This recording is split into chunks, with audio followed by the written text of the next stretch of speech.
아버지, 저들을 사하여 주옵소서. 누가복음 23장 34절. 이에 예수께서 이르시되 아버지 저들을 사하여 주옵소서. 자기들이 하는 것을 알지 못함이니이다 하시더라. 그들이 그의 옷을 나눠 제비 뽑을세. 누군가의 삶을 간명하게 보여주는 것이 죽음의 순간입니다.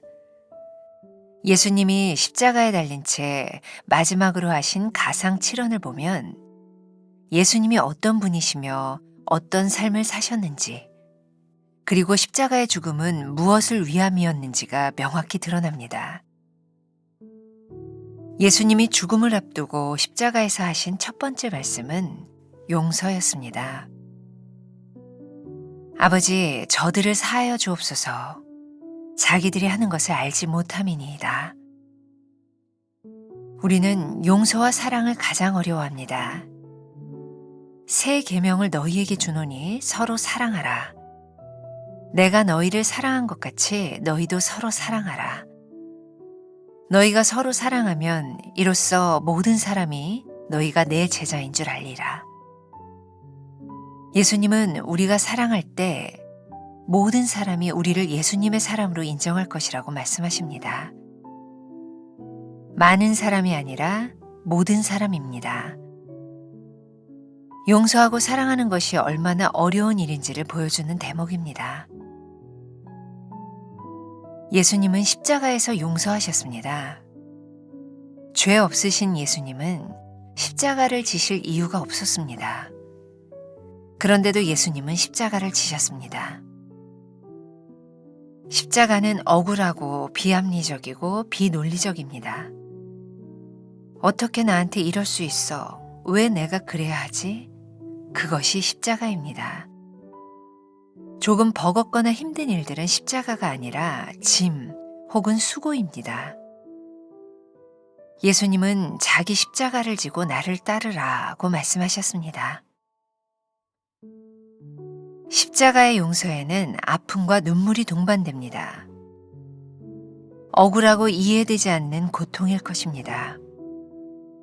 상대방이나 상황이 변할 것 같지 않아 두려울 것입니다. 반복되는 용서에도 불구하고 문제가 반복됩니다. 지치고 상처받습니다. 왜 나만 용서하라고 하는지 억울합니다.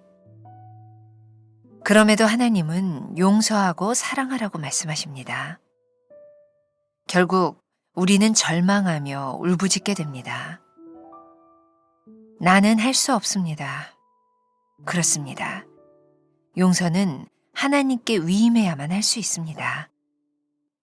용서의 첫걸음은 하나님께 간구하고 위임하는 것입니다. 아버지, 저들을 사하여 주옵소서. 나는 용서의 첫 발을 내딛습니까? 나는 용서할 수 없다는 것을 인정합니까? 용서의 첫걸음, 하나님께 간구하며 위임합니까?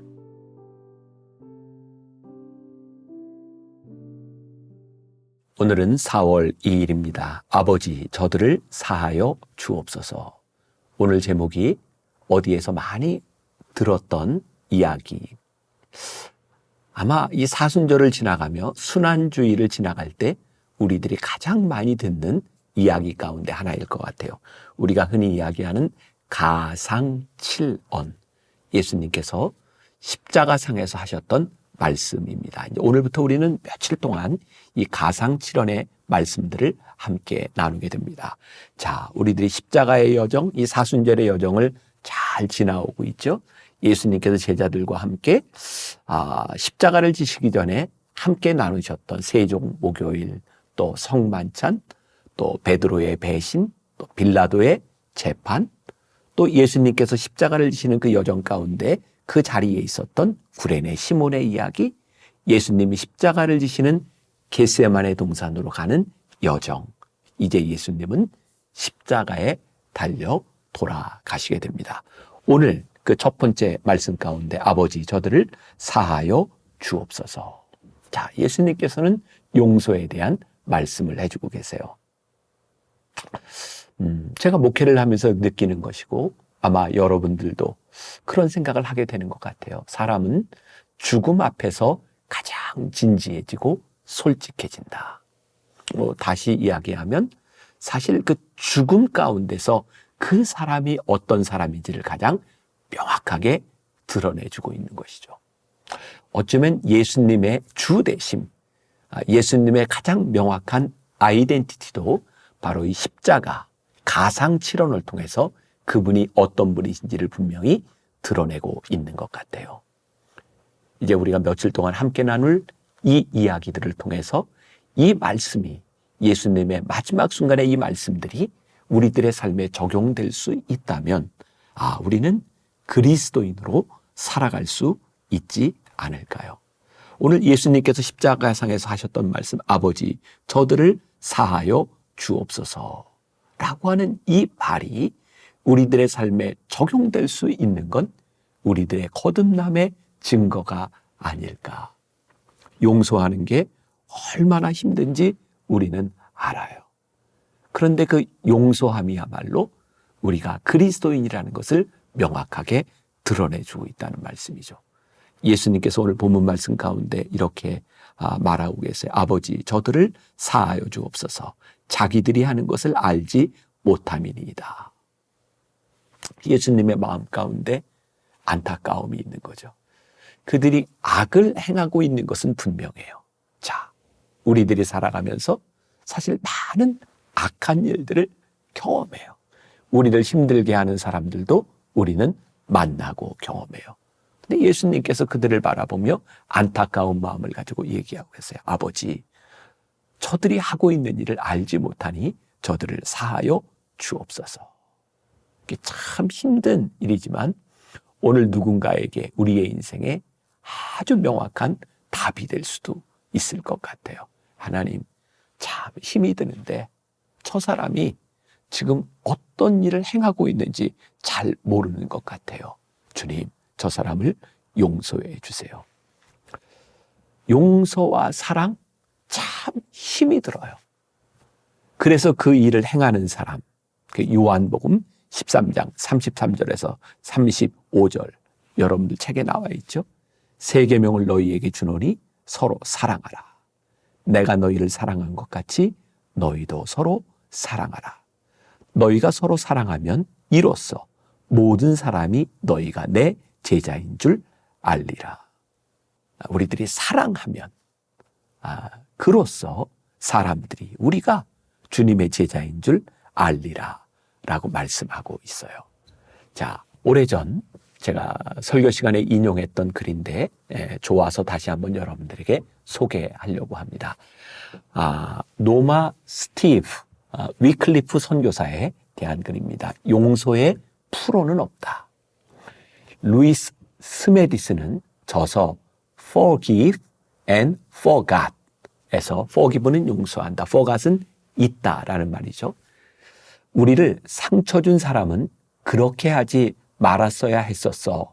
그리고 왜 그렇게 했을까라 생각하며 그에 대해 추리한다고 지적한다. 추리를 하든 하지 않든 상관없이 용서하지 않는다면 우리는 비참한 감옥에 있게 된다. 용서와 화해는 복잡하고 하기 힘든 것이다. 왜 힘든가? 마치 그들이 존재하지 않는 것처럼 행동하기가 더 쉽지 않을까? 하나님께 속한 사람은 우리 마음대로 할 수 없다. 우리가 다른 사람을 용서하지 않는다면 하나님께서 우리를 용서하지 않으실 것이다. 여기에 더 많은 것이 있다. 용서하지 않는 영성을 가지고 있는 한 비통에 쓴 뿌리가 남아있고 불쑥불쑥 올라올 것이다. 상처 입은 기억을 재생할수록 점점 더 크게 부풀어진다. 만약 우리 삶에서 제거하지 않는다면 해가 갈수록 그것이 우리를 소진시킬 것이다. 미국 적십자의 창시자 클라라 바르톤이 예전에 자신을 비난한 사람과 만났다. 그녀는 마치 그것을 들은 적이 없는 것처럼 자연스럽게 행동했다. 옆에서 보고 있던 친구가 너를 공경에 빠뜨린 그 사건 기억나지 않아? 라고 물었다. 그녀는 자신이 용서의 아마추어라는 것을 기억했다. 그래서 반복해서 용서하면서 쓴뿌리가 자라지 않도록 했다. 누군가를 마음을 다잡으면서 힘겹게 용서해 본 적이 있는가? 비록 당신이 겨우 일시적으로 용서를 했고 오늘 용서하고 내일 미워할지라도 그날 이후 반복적으로 용서해야 한다. 그러면 당신은 용서의 사람이 된다. 용서해야 할 순간이 올 때 우리 대부분은 아마추어다. 중요한 것은 시작이다. 저는 이 부분이 굉장히 좋아요. 우리 모두는 용서의 아마추어다. 누구도 용서하는 것이 쉽지 않아요. 그리고 우리들이 경험하는 것이죠. 내가 아무리 결심을 하고 내가 저럼 용서했어 라고 말하지만 조금만 어떤 기억의 단서들이 우리들에게 느껴지고 생각날 때 그 쓴뿌리들이 우리들에게 일어나요. 아마 오늘 말씀을 듣고 있는 여러분들 가운데 사실은 이 용서에 대한 문제는 우리들이 다시 만나지 않을 사람에 대한 문제가 아니에요. 우리를 낳아준 엄마 아버지에 대한 문제죠. 우리가 기르는 자식에 대한 문제고 한 배에서 난 우리 형제에 대한 문제들이죠. 그래서 힘든 거예요. 또 만나야 되고 또 보아야 되고 볼 때마다 생각나는 것이고 아픔이 기억나기 때문이에요. 그래서 우리가 기억해야 될 것이 뭐냐면 우리는 용서의 아마추어야. 우리는 프로가 아니야. 그래서 미숙하지만 또 용서하고 또 용서하고 또 용서하면서 조금씩 익숙해져 나가는 거예요. 아버지, 저들을 사하여 주옵소서. 예수님의 십자가상의 기도도 쉽지 않았어요. 그러니 우리들에게 이 용서의 기도가 어떻게 쉬울 수 있겠어요? 예수님은 십자가에서 우리들에게 용서를 보여주셨어요. 어제 말씀과 우리들이 이어서 생각한다면 어제 우리는 십자가 앞에서 우리는 누구인가? 그게 우리의 정체성을 보여주는 것이라는 이야기를 했어요. 오늘 십자가에서 용서하신 주님을 바라보며 나도 그러면 예수님처럼 이 십자가를 지고 살아가야 되겠구나. 아직 아마추어지만 그 마음의 결심이 우리를 그리스도에게로, 십자가로, 그리스도인의 삶으로 우리를 인도해 주고 있는 거죠. 자, 여러분들 묵상집 마지막 문단, 십자가의 용서에는 아픔과 눈물이 동반됩니다. 자, 제가 썼던 글인데 조금 읽어드릴게요. 용서와 포용에 대한 제 설교문 중에 일부분인데, 우리를 힘들게 하는 질문이 하나 있습니다. 저런 사람도 용서해야 하는가? 한 가지 변함없는 법칙이 있습니다. 우리가 깊은 상처를 입었을 때 용서하지 않는 한 어떤 치유도 없다는 것입니다. 어떤 면에서 용서는 죄의 책임에서 면제해 주는 것 이상의 일입니다. 우리가 누군가를 면제해 준다고 하는 것은 그의 실수를 눈감아주고 그것에 대해 벌하지 않는 것을 의미합니다. 하지만 우리가 용서를 말할 때는 실패나 죄를 용납하는 것에 그치는 것이 아니라 죄인까지도 감싸주고 다시 일으키고 회복시켜 주는 것까지 포함하는 것입니다. 용서가 이렇게 귀한 것임에도 불구하고 우리가 용서하지 못하는 두 가지 이유가 있습니다. 하나는 우리를 용서하신 하나님의 위대한 사랑을 아직 체험하지 못했기 때문이고, 또 하나는 하나님이 자기를 용서하셨음에도 그 사랑의 감격을 곧 잊은 채 포악한 옛사람의 성품을 따라 살아가고 있기 때문입니다. 성경은 우리에게 하나님의 사랑을 입은 자녀임을 기억하라고 촉구합니다. 그렇습니다. 미워하는 사람을 용서하기 위해서 그 사람을 바라보거나 자신의 도덕성에 희망을 가져서는 안 됩니다. 우리를 향한 하나님의 놀라운 사랑을 기억함으로써만 우리는 사람들을 용서할 수 있습니다. 그래서 가상칠언이 우리들에게 중요한 거예요. 십자가 위에서 마지막 말씀을 하셨던 그 주님의 말씀을 듣는 우리들, 그 말씀을 들으며 사순절을 지나가는 우리들이 믿음의 삶을 살아갈 수 있기 때문이죠. 힘들어요. 우리들 다 아마추어예요. 하지만 오늘 그런 기도가 있었으면 좋겠어요. 아버지, 저들을 사하여 주옵소서. 기도하겠습니다. 십자가상에서 힘겹게 기도하시던 예수님을 기억합니다. 아버지, 저들이 하는 일을 알지 못하니 저들을 용서하여 주옵소서. 오늘 우리 옆에 가장 가까운 곳에 우리가 용서해야 될 사람이 있는지, 하나님, 아무리 해도 용서에는 우리가 프로가 되지 않습니다. 미숙하지만 십자가의 주님을 바라보며 용서의 길을 걸어가는 우리들, 그 하루가 되게 하여 주옵소서. 예수님의 이름으로 기도했습니다. 아멘.